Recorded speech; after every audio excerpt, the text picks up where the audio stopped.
What is going on, Fleet Nation? Welcome to episode 50, and I'm Brendan. And I'm Jared. Welcome. We are here, the 5-1 Giants with the 4-2 Jets. What a time to be alive. New York football. Clap it up. Who would have thought we would have been here? It's like that meme of Paul Rudd on Hot Ones. Who would have thought we would be here? Let's Not me. go. Not Both me. the We New had York Jets are 4-2, Giants are 5-1. New York football is back. Let's go. yeah, Jared, if you add the Bills too, man. It's just time to the be Bills alive. also, Bills killing it Dude. 5-1. I mean, we're And it's balling right and now. it's episode 50. Thank you guys for listening thus far. Shout out to all the listeners. Episode 50. It's going to be a good one. It's going to be a big one. We talking Jets. We talking Giants. We're talking football today. Yeah, if you are a diehard Jets fan, Giants fan, football fan in general, tri-state area, you like football, listen to NYFlyZone real quick. Just going to talk about that before we head in. Just listen to NYFlyZone. Send it to your friends. Follow us on Instagram at NYFlyZone, TikTok, our socials, YouTube, our reels are popping off, and interact with us. All right, make sure to interact with us so that we can make this show the best experience for everyone. So, Yep. So with that said, Brendan, we double teamed, we tag teamed on the Packers. Give us the rundown. dude, I mean, the Jets went in there and we did what Vegas didn't think was possible. We were the Packers were the heavy favorites. Nobody thought that we could go in there and beat this team. And I know that so many people are going to be like, oh, Aaron Rodgers, he had a banged up hand, blah, blah, blah, this, that. No, the Jets went to Lambeau Field, which in my opinion, and I'm pretty sure virtually everyone's opinion that watches football, it's a top three. Iconic. It's iconic. First of all, it is the Fenway of the National Football League. Good comp. It is the Wrigley Field of the National Football League. This is the most historical stage that you could play football on. And not to mention, the Packers fans always pop out. They know what they're doing. They love Packer football. And it's been 15. The Jets snapped their 15-win home streak. All right. That's basically a full season that the Packers have been victorious in Lambeau Field. Who would have thought? The Jets, man. We came out here. It was a very close game in the beginning. It was a very defensive game going forward. The Jets were struggling to get points on the board early. The Packers were struggling to get points on the board early. And we went out there and we figured things out. And the Jets defense, I want to talk about Quinnen Williams really quickly, balling out of his mind. He's playing like an Aaron Donald right now. He needs to get the bag. Quinnen Williams needs to get the bag. And I'm thinking from a price tag reference, I'm thinking around maybe a couple million south of 20 million a year. I want to pay this guy the bag he deserves, maybe 19, 18, or even 20 for that matter. Whatever we need to do to make sure this guy's locked up, that ink touches the paper, I want to do. The Jets have had problems with homegrown talent. We've seen the issues of paying Revis. The last bag that we've given was Muhammad Wilkerson. We need to make sure that Quinnen Williams gets his bag. Treat your youngins well. We got to treat the youngins well. And he is the face. He's the blue chip piece of our defense, the anchor of our defense. I mean, he made that one play on Aaron Jones when he was tackling him. He was locked up in a bull rush, or he was trying to bull rush and he got locked up in a holding position. And he literally just turned around and was able, with one arm not even being used, to body slam Aaron Jones to the ground. 2 sacks for the boy. Quinnen Williams, he had a blocked field goal and he had over 5 tackles. I mean, this guy's balling out of his mind. So love to see it. And Breece Hall rushing for over 100 yards. I mean, the Jets are probably just going to say, screw it. And we're going to make him the offensive rookie of the week. We're going to make him rookie of the week again, probably, seeing how the Jets have pulled out every single week. And that would be the second time that he had the belt. If that is what happens, we'll find out the voting soon. But Jared, let's talk about the Jets quarterback, Zach Wilson. The young gun goes out there and throws for 110 yards, no passing touchdown. He has not had a passing touchdown since the Steelers with Corey Davis. So what are your thoughts about Zach Wilson here? Obviously, the Jets got an extremely, extremely great win against this Green Bay Packers team. Yes. But are you worried for Zach Wilson, or do you think that he's doing his job? I am kind of worried for Zach Wilson. I mean, he only completed 10 passes, and this new age football. You saw Herbert threw 54 passes last night on the Monday Night Football, and didn't score a touchdown either. But still, it's such a different style of football the Jets are playing. They are a rush first and a pass rush team. They're following the model that Lamar Jackson and the Ravens set up. They're following what potentially the Giants can or should be doing with Daniel Jones. And Zach Wilson, he was out of college, out of BYU, out of the combine tapes we saw. He has an arm. He has the strength to deal it out and the accuracy. But we really haven't seen that on the NFL level yet, which is kind of concerning for me. And I know that the Jets are winning, which is a good thing. But eventually, there's going to be a time where, you can't run the ball out in the fourth quarter and 5 minutes left to go. It's going to be tough to do that. So I feel like right now, once the Jets find themselves in that situation, it's going to be really apparent whether Zach Wilson has it in him when we know he has that dog in it. But talking about throwing the ball, he hasn't really shown that side of him to win a football game. He's shown it in brief stints, but not to win a football game yet. And that needs to be developed.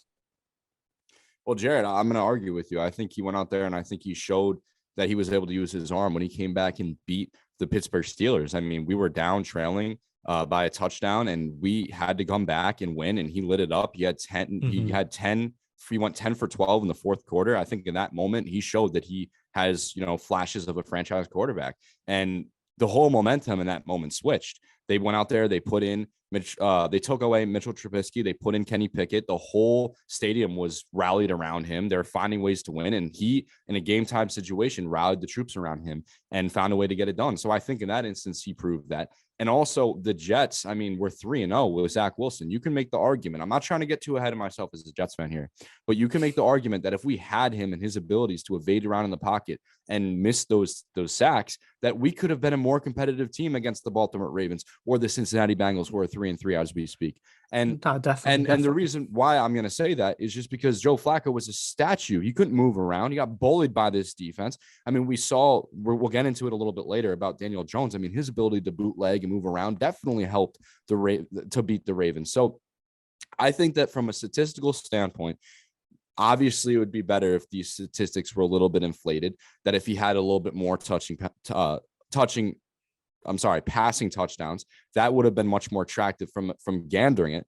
But from watching his play calling, his management, the Jets are kind of playing ground and pound football, kind of like Rex Ryan. Mm-hmm. We're going out there. Our defense is playing lights out. Our defense is literally playing like a top 3 defense in this league. Sauce Gardner He is playing like a top 3 cornerback in this league. And you can make the argument that he is playing. There's statistics to prove it, that he is playing as the best cornerback in this league. I think there's a 20 quarterbacks have a 23 QBR when they're targeting Sauce. So yeah, no, people are scared to throw on him. I know that Aaron Rodgers tested him a couple plays early and it didn't work out. He almost had that pick 6 that if it didn't eat dirt, that would have been reserved for 6. He was covering. Dude, Sauce is balling out of his mind. We're getting the equity worth of taking him in the 4th overall pick. And that's what I'm talking about. So when we argue about Zach Wilson, obviously the statistics do not back it up right now, but I think that he's doing his job. Last year, the reason why Zach Wilson had so many interceptions was because he was trying to play hero ball. He was trying to look like Patrick Mahomes. He was trying to look like Justin Herbert. But I think that this whole offseason was a mental offseason for him to get wins. Jets fans should not be disappointed that we're winning games. We just went into Lambeau Field and won. I don't care if you tell me, Brennan, Zach Wilson is not going to throw a touchdown, but the Jets smack the Green Bay Packers on their home turf.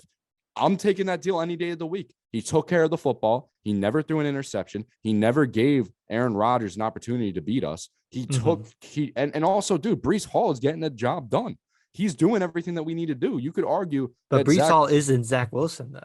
What do you mean? Look, like I'm saying, like as a Jets fan, as a Jets organization, yes, you're happy with Zach Wilson. You're happy that the team's winning games. But the question is, are you concerned about Zach Wilson? And the question is, the answer for me is yes. I mean, he hasn't really proven the passing part of his game this season, other than that final quarter. I do give you that. But his QBR in all his games this season, 30.8 against the Packers. That's a win, but his QBR was still under. It was up 30 against the Dolphins, 55.9 QBR. Pittsburgh, 51.5 QBR. And let me compare that to my guy, Daniel Jones, for a second. 112, and he has the same type of offense with Saquon. 112 QBR against the Ravens, 100 QBR versus the Packers. So it's just the numbers for a quarterback. are concerning. And like you liken this Jets team to the Rex Ryan ground and pound. All right, look what happened to Mark Sanchez after a couple of years out of the league. So I don't want that to happen to Zach Wilson. So I like how the Jets are doing right now. They should be happy with how it's coming along. They should be happy that Wilson is managing the game, but eventually that type of play style catches up to you. And that's what happened to the Jets, that they didn't get to the Super Bowl when they went to the championship game.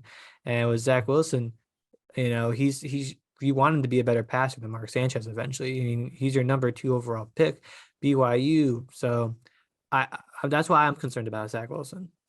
Yeah, I think Zach Wilson already is a better pure passer than Mark Sanchez, and he's only played two years, and not even 2 years. Like I said, the Jets are 3-0 with this Zach Wilson-led team. If we're finding ways to get the win, that's your job. Your job as a quarterback is to protect the football and lead your team to touchdowns, whether if it's passing or receiving or if it's rushing. And I see your point when you say that, Zach Wilson's statistics aren't as sexy, because they're not, but he's still doing his thing right now. And I think that LaFleur is trying to ease his way back from this injury. And I think that Zach Wilson has showed mental strides that go unnoticed from the statistical standpoints. He's changing his game from last year. Like I said, he's not playing hero ball. He's not forcing the ball. Aside from that one pick that he threw against the Pittsburgh Steelers, he's not forcing the ball in awkward situations. He's making the plays when he's supposed to do it. And he aired the ball out. He had a rollout bootleg option, and he aired it out to Corey Davis and put himself in a position to score a touchdown. So we've seen him use his arm.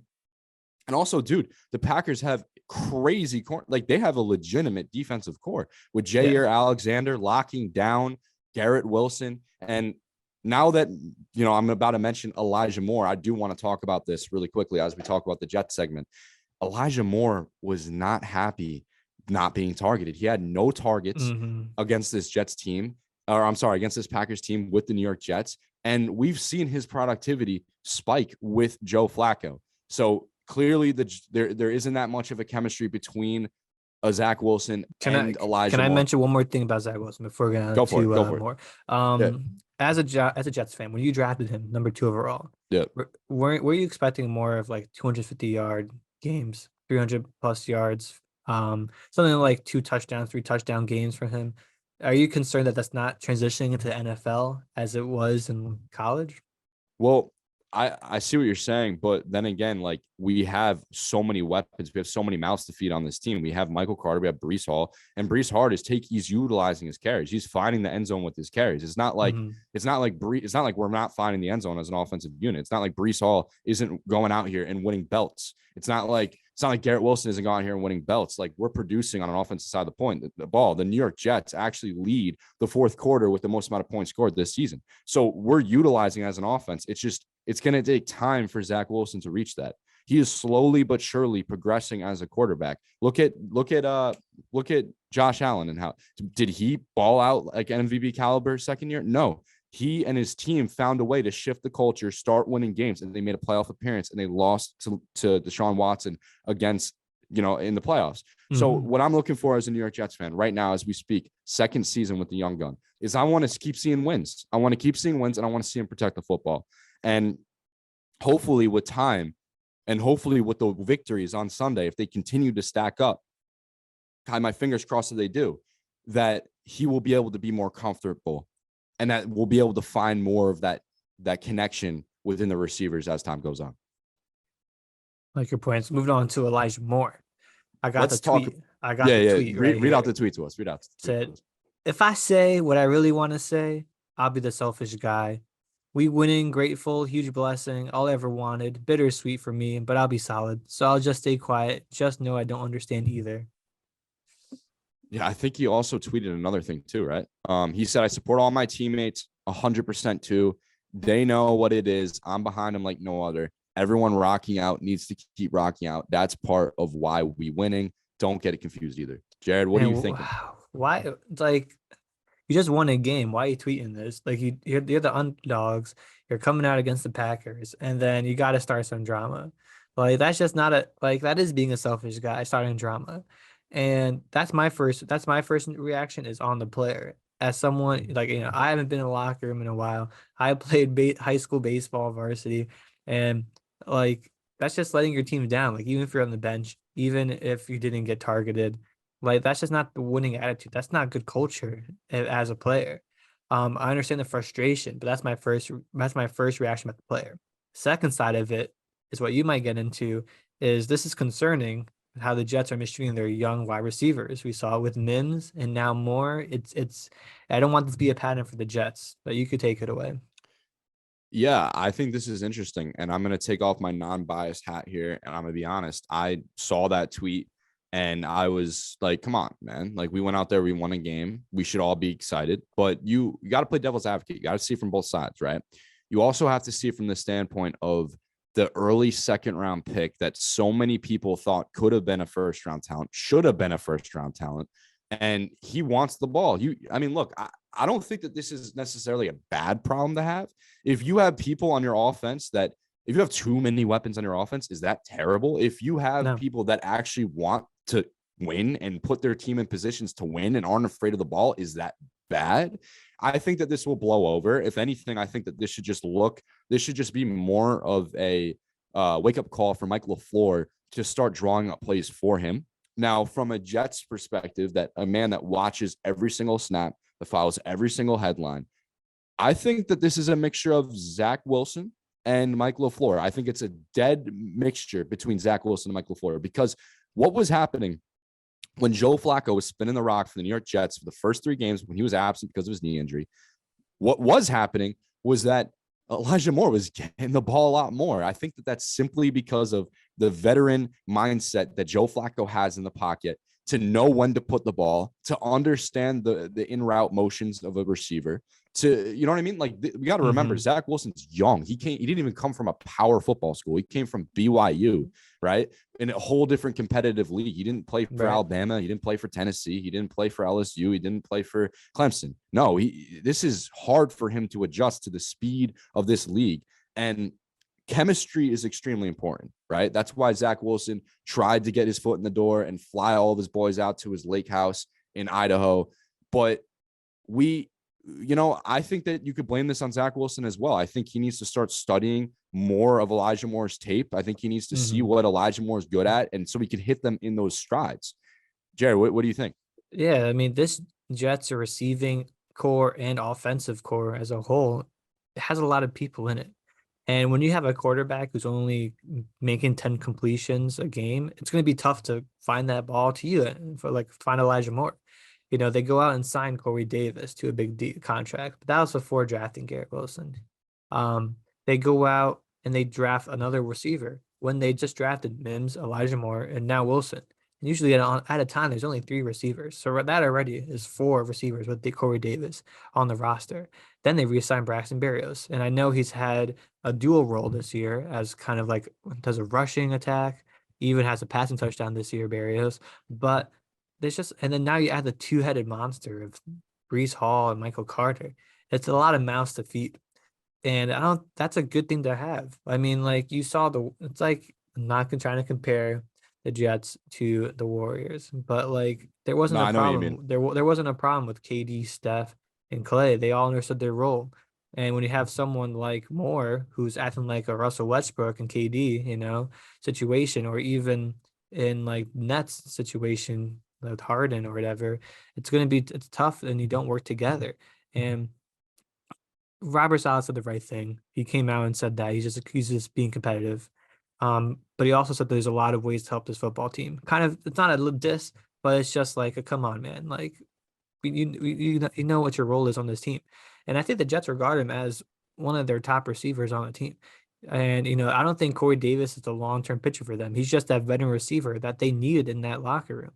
So if going forward, if you have that core of Wilson, Elijah Moore, and like, they have good weapons that they could click.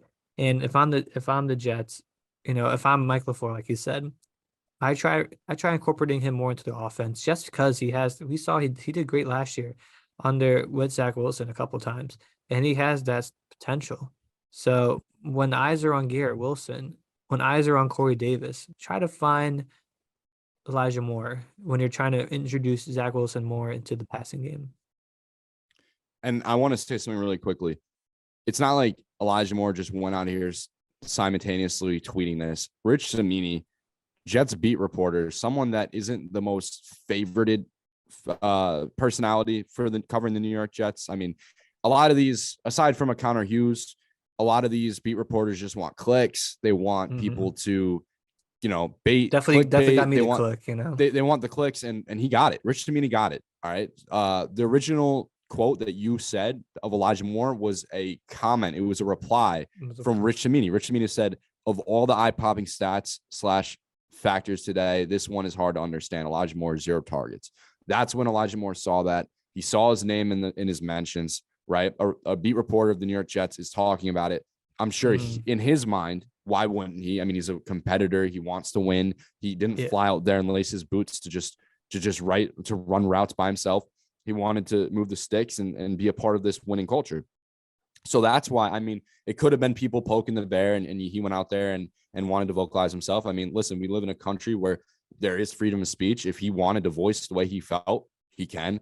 I don't necessarily think that he is being a Westbrook. I see where you're coming from with this. I think like before, it will breeze over. If anything, I'm just saying if this continues, if this problem continues, then I don't think I'm gonna be honest with you. I don't think Elijah Moore is gonna be that kind of person. I don't think he's a cancer. I mean, he's helped Antonio Brown not Antonio Brown. Fuck that. He's the cancer. You're thinking. No. Antonio Brown needs help. He didn't help Antonio Brown. He helped his cousin. Brown. What's his name? What, Marquise? No, not Marquise. The other one. Bro, AJ? I'm talking AJ. Yes, he helped AJ Brown with like mental health issues on Ole Miss. Like he's a team player. Like dude, he's a believer in God. Like really good guy. I just think I don't think it's that big of a deal. I just think he just wants to be more drawn up in place. That's what, and hopefully it can happen. Hopefully it can happen. So everyone's happy. Yeah, your Jets look good. You don't want any friction, and when they're doing well, and people are turning heads. I saw Stephen A. Smith today put the Jets as a top 5 team in the league currently right now. I mean, the defense is balling out. Sauce Gardner right now and Breece Hall are the Vegas favorites to take home Offensive Rookie of the Year and Defensive Rookie of the Year. That's crazy. Has that ever happened? The last time that's happened was 2017 with Marshawn Lattimore and it was Kamara? Marshawn Lattimore and Kamara. Yes. That was the last time, running back in 2017. And I bet on both of them. I remember I told you that I put money on Sauce Gardner and Breece Hall. So hopefully that can work. Good. Hopefully we can get that, but it's looking good. And the New York Jets are going to play. We're flying to Mile High. We're going to play the Denver Broncos, in which Russell Wilson may or may not be playing. I don't know. I mean, like last night, he didn't look 100%. I think there's been reports that he's dealing with some type of tear in his shoulder, and it's shown the past couple of games he's played that the Broncos offense is stalling. Their defense did everything they could to stop Justin Herbert. Man had 0 passing touchdowns. And that's crazy. That's unheard of for Justin Herbert, and at this point of his career. So for the Broncos, a team coming off this, they've had high expectations this year. People were putting them in the Super Bowl based on the amount of offensive weapons, how great their defense was, and then adding Russell Wilson on top of that. But this season seems to be kind of like how the Bucs started with Brady. They haven't really gotten the same page yet, but Brady never got hurt. Wilson has shown that he's kind of hurt. So if I'm the Jets this week, I'm penciling this as let's get this dub. Like I'm sure, I don't know what the lines are yet for Vegas, but I'm sure it's going to be closer than it has been with the Giants. It's plus 150. I actually put money on the Jets. Yeah. Yeah, we got Yankees fans, and something good happened. Yeah, the Yankee game's on. They're going crazy. A lot of sports going on right now, but yeah, like the Jets, I actually think that they're gonna beat the Broncos this week because of how they've been sliding, the momentum, the locker room. Like that was a tough game to watch. I don't know if you were watching any of the Chargers Broncos, but that there was like 3 change of possessions in overtime because no one could score the ball. It was wild.